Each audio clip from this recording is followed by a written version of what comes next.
கரூர் மாவட்டம் பஞ்சப்பட்டி பகுதியில் பரப்புரை மேற்கொண்ட டாக்டர் பாரிவேந்தர் பஞ்சப்பட்டி ஏரிக்கு காவிரி நீர் கொண்டுவர நடவடிக்கை எடுக்கப்படும் என உறுதியளித்தார். பஞ்சப்பட்டி பகுதியில் பிரச்சாரம் செய்த பெரம்பலூர் தொகுதி ஐஜேகே வேட்பாளர் டாக்டர் பாரிவேந்தரை தொண்டர்கள் மாலை அணிவித்து வரவேற்றனர். அப்போது அங்கு கூடியிருந்த பொதுமக்களிடம் அவர் பேசினார். அப்போது குடும்ப ஆட்சி அகற்ற வேண்டும் எனவும் ஜனநாயகம் காக்கப்பட வேண்டும் என்றும் அவர் வலியுறுத்தினார். தான் எம்பி ஆனால் பஞ்சப்பட்டி ஏரிக்கு காவிரி நீர் கொண்டுவர நடவடிக்கை எடுக்க வேண்டும் எனவும் உறுதியளித்தார். அதனைத் தொடர்ந்து வேங்காம்பட்டி கிராமத்தில் டாக்டர் பாரிவேந்தர் ஆதரவு திரட்டினார். அப்போது எம்பி தொகுதி நிதி 17 கோடி ரூபாயை பெரம்பலூர் தொகுதிக்கு தேவையான கோரிக்கைகளை நிறைவேற்றுவதற்கு முழுமையாக செலவு செய்துள்ளதாக அவர் குறிப்பிட்டார். வாக்குறுதியின்படி 1200 பேரை பட்டதாரிகளாக மாற்றியுள்ளதாக அவர் கூறினார். மோடியின் சிறப்பான ஆட்சியால் இந்தியா முதல் பணக்கார நாடாக மாறும் எனவும் அவர் தெரிவித்தார். நல்லவர்களை எம்பியாக அனுப்புங்கள், ஊழல்வாதிகளை தேர்ந்தெடுக்க கூடாது என அவர் கேட்டுக்கொண்டார்.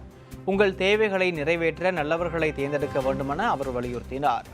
தொடர்ந்து புனவாசிப்பட்டி பகுதியில் ஆதரவு திரட்டிய டாக்டர் பாரிவேந்தருக்கு திரளான பெண்கள் உற்சாக வரவேற்பு அளித்தனர்.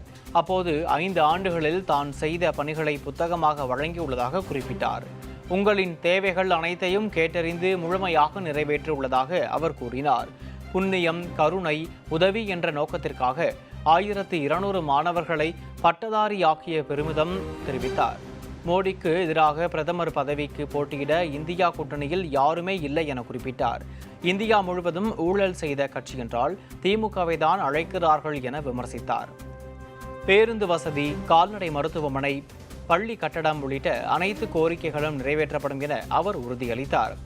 லாலாப்பேட்டை பகுதியில் பிரச்சாரம் செய்த டாக்டர் பாரிவேந்தர் தன்னை வெற்றி பெற செய்தால் 1200 மாணவர்களுக்கான இலவச உயர்கல்வி திட்டம் தொடரும் என்றும் 1500 குடும்பங்களுக்கு இலவச உயர் சிகிச்சை வழங்கப்படும் எனவும் வாக்குறுதியளித்தார். நாடு வளர்ச்சியடைய வேண்டும் என்பதற்காக மோடி இரவு பகலாக உழைப்பதாக அவர் குறிப்பிட்டார். மோடி நமக்கு கிடைத்திருப்பதற்கு மிகப்பெரிய புண்ணியம் செய்திருப்பதாகவும் டாக்டர் பாரிவேந்தர் புகழாரம் சூட்டினார். பஞ்சப்பட்டி என்றாலே 1000 ஏக்கர் ஏரி இன்னும் அது செயல்படாமல் இருக்கிறது என்று மக்கள் கவலைப்படுவது எனக்கு தெரிகிறது. அந்த ஏரியை நீங்கள் மக்களாகி நீங்கள் கடந்த 5 ஆண்டுகளுக்கு முன்னாலே அழைத்து சென்று காட்டினீர்கள். காட்டியது மட்டுமல்ல, அதற்கு நீர் நிரப்பப்பட வேண்டும். காவிரி ஆற்றிலிருந்து கொண்டு வந்து நிரப்பப்பட வேண்டும். அதன் மூலமாக பல ஊர்களுக்கு தண்ணீர் குடிக்கவும் விவசாயத்துக்கு ஆகும் என்று சொன்னீர்கள். அதுவும் எனக்கு தெரியும். அந்த அமைச்சரை பார்த்து ஒரு முறைக்கு இல்லை, பல முறை பார்த்து பேசினேன்.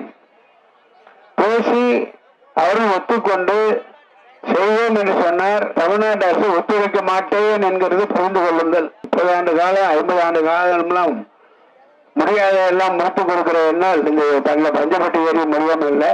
தமிழ்நாடு அரசு தடையாக இருக்கிறதை நீங்கள் புரிந்து கொள்ள வேண்டும். 2வது வாக்குறுதியான 1500 குடும்பங்களுக்கு உயர்தர மருத்துவத்தை செய்வேன் என்று சொல்லிக் கொள்ளுகிறேன்.